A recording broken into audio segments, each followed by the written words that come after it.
say to all the viewers of this program.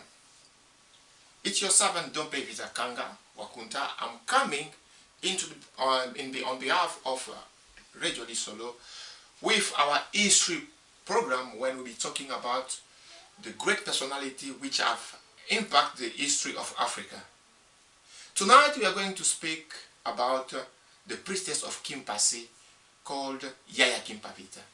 She was a great champion of the freedom fighting. She has struggled all her life for the dignity and to create an awareness into our society around the events, current event which happened during a lifetime. Let us sit and then we'll be able to talk in deep. Yaya Kimpa was born in 1684 in the great kingdom of Congo, and she started a movement when she was 20 years old as a priestess of Kimpa. But to understand the context and the historicity of the struggle of Yaya Kimpa, we need to go right into the 15th centuries, and specifically to come back to Europe in the town of the Torcellas, when there was a meeting.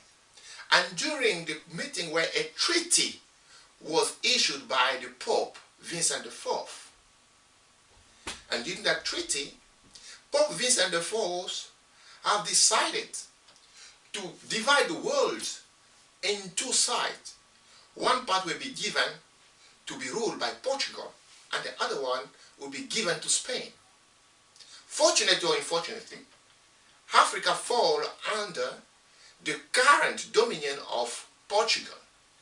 Is in that regard that the King John of Portugal had to send explorers throughout Africa to conquer land, because the Treaty of the Torcellas was stated that Portugal will receive the power to go and bring the light of civilization, to go and evangelize and Christianize all nations. But for those who refuse to submit to the power of Rome, they should have been destroyed and all their good been looted. That's how Diego Cao came to the Kingdom of Congo, and it happened in 1492. At his arrival, he found a mighty kingdom, a very stable kingdom, which was ruled by the King Nzingankuvu. As the history goes, with that great meeting of two civilizations, there was good things which happened, but there was also a lot of misfortune, especially for the Kingdom of Congo, who at the long of the history lost the power and the control, its political control over its people. And at the death of the King Nzingankuvu, which was a sudden death, there was a problem of succession, because the coming of Portuguese, which brought a new way of seeing the ruling of the country through the Christian religion, which states that the power has to be patriarchal, in opposition, in total contradiction with the tradition, the sacred tradition of the Congo, where the power was matriarchal.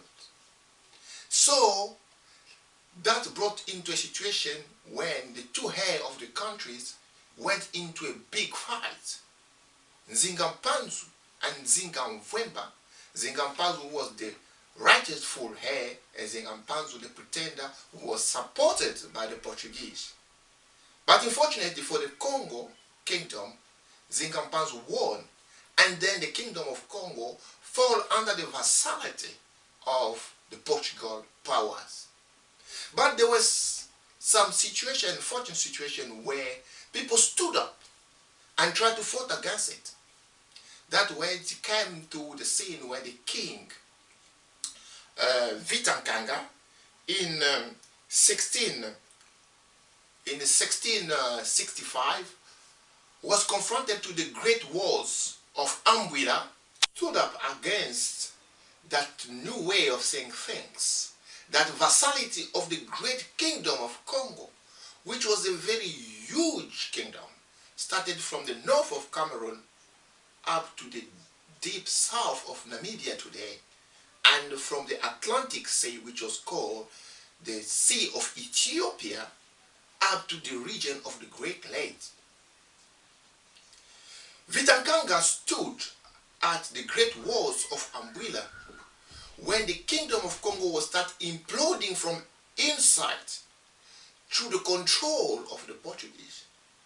But unfortunately, Vitankanga lost at the Battle of Anguilla in 1664, and the capital of Mbanza Congo was burned to ashes, with the interdiction from the Portuguese rulers of the capital to be rebuilt. At that great war of Anguilla, there was this young girl. She was one of those who were to support the soldiers, the military were fighting in the battlefield. And she witnessed the death of the great king Vitankanga. From that time on, she started preaching and creating an awareness throughout the situation and the calamity which has happened to the kingdom. After the death of the king Vitankanga, the kingdom was split in different small parties or kingdoms or states. Mainly, there were two big states which emerged. One was ruled by John III, called Nsakwatumba, and the other one was ruled by Peter IV, also called Mpanzu Amvwemba. Both of the new rulers could not go and rebuild the capital city, which was the core of the country and the core of the great family.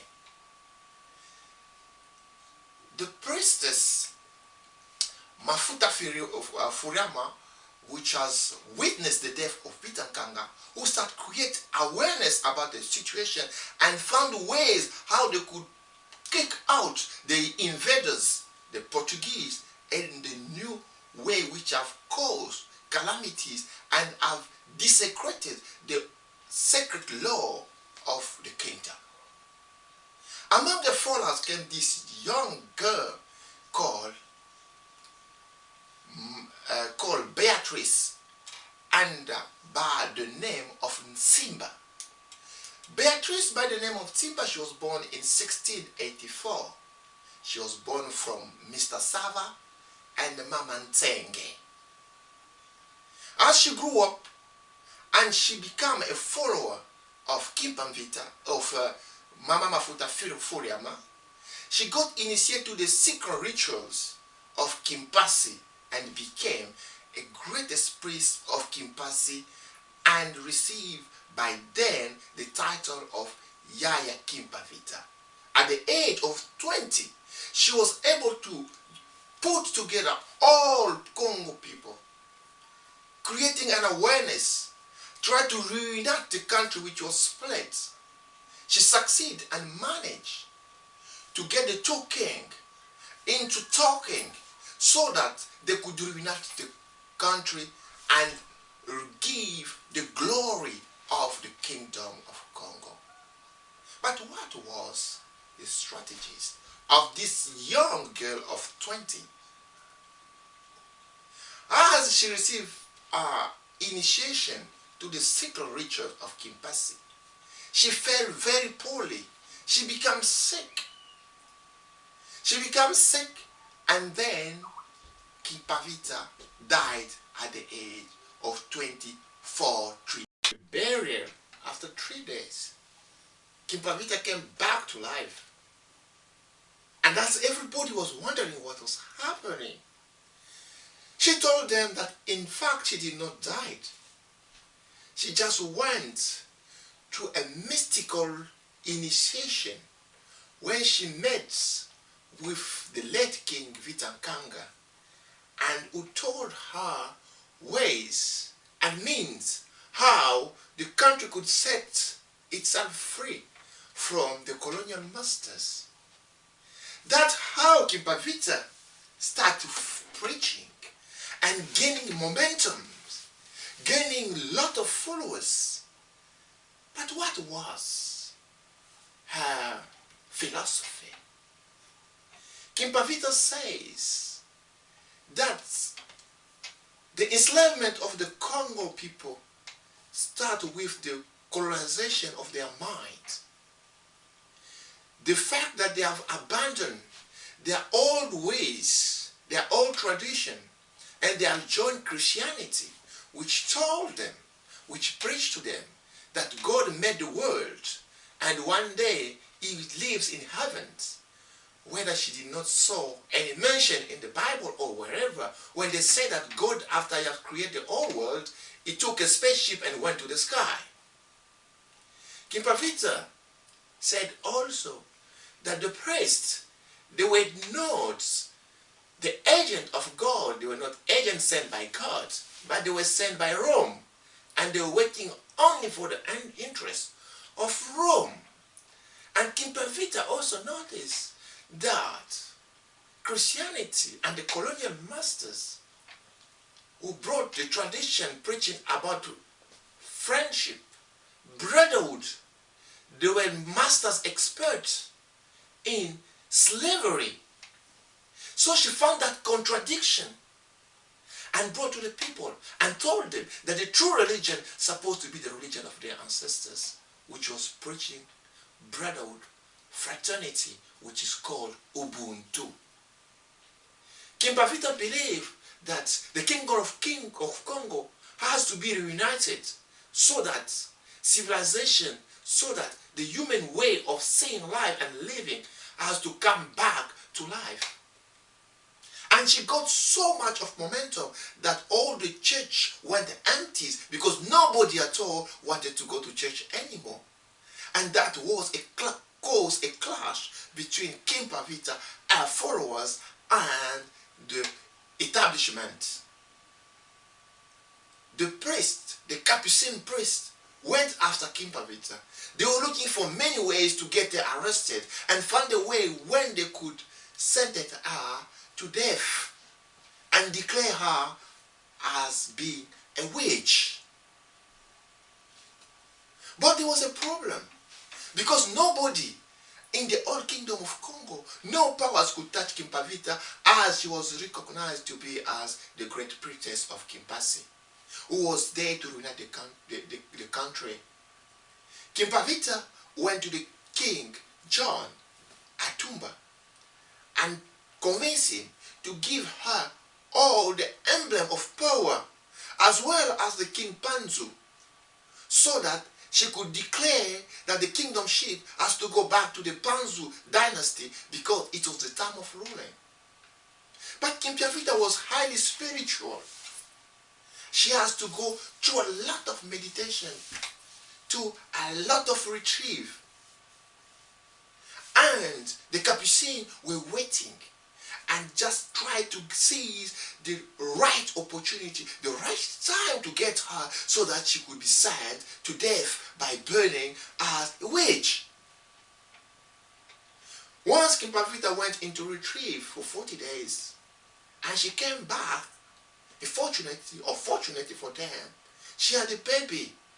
That was the ultimate occasion, because she was declared as being a prostitute, as being Donna Beja, who has a child without a father, without being married through the church. And the priest, Capuchin, Bernardo da Gallo and Lorenzo da Luca, seized the opportunity and went to the king, John, and convinced him that Kimpa was a witch. She was a prostitute and she had to be burned. Otherwise there will be a lot of calamity which would happen to the kingdom. And on top of that, they promised to the king John that the Pope of Rome, who live in heaven with God, has promised to give him a crown, and that crown will be an eternal crown. As Kimpa was declared as a witch, was there just to seize control, to seize the power from the two kings and become herself the queen of Congo. That was the argument. And as the king was becoming so impatient, waiting for the crown from Rome were not coming, as they believed that on that time that Rome was in heaven. He became fed up.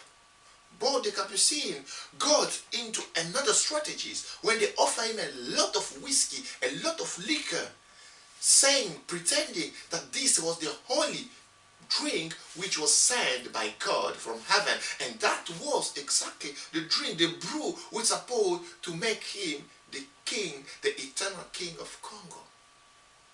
The king very drunk, who could not control the affairs of the kingdom anymore, give the opportunity to the Capuchin to arrest Kimpa Nvita and take her to trial, where she was condemned of having a bastard child and declare a witch.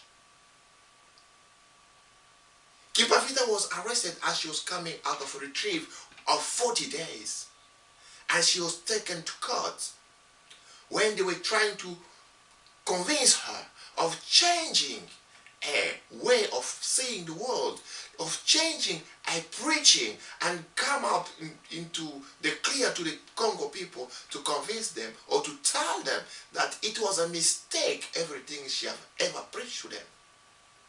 But Kimpa Nvita could not give up to a belief which she strongly believed and was strongly attached, because she saw in that the only true way of liberation, the mind liberation of the people, the scientific liberation of the country, and the political control of the kingdom of Congo. Kimpa Nvita was mistreated. She was beaten up the whole night until in the morning she was set up alive and died and declared as a witch by the Capuchin, which came the following day, taking an ashes, spreading them to the four corners of the world with a lot of maledictions on the name of Kimpa Nvita. But the story did not end there, because Kimpa Nvita has a lot of followers. People strongly believe in her. Then an internal crusade into the kingdom of Congo started against all the members and all the disciples of Kimpa Nvita. They were all arrested, tortured, killed, deported, and sold into slavery. Most followers of Kimpa Nvita, they were taken to Brazil as slaves, they were taken to Haiti as slaves, and to serve Virginia in the United States. Kimpa Nvita must be remembered as the greatest freedom fighter of the 17th century.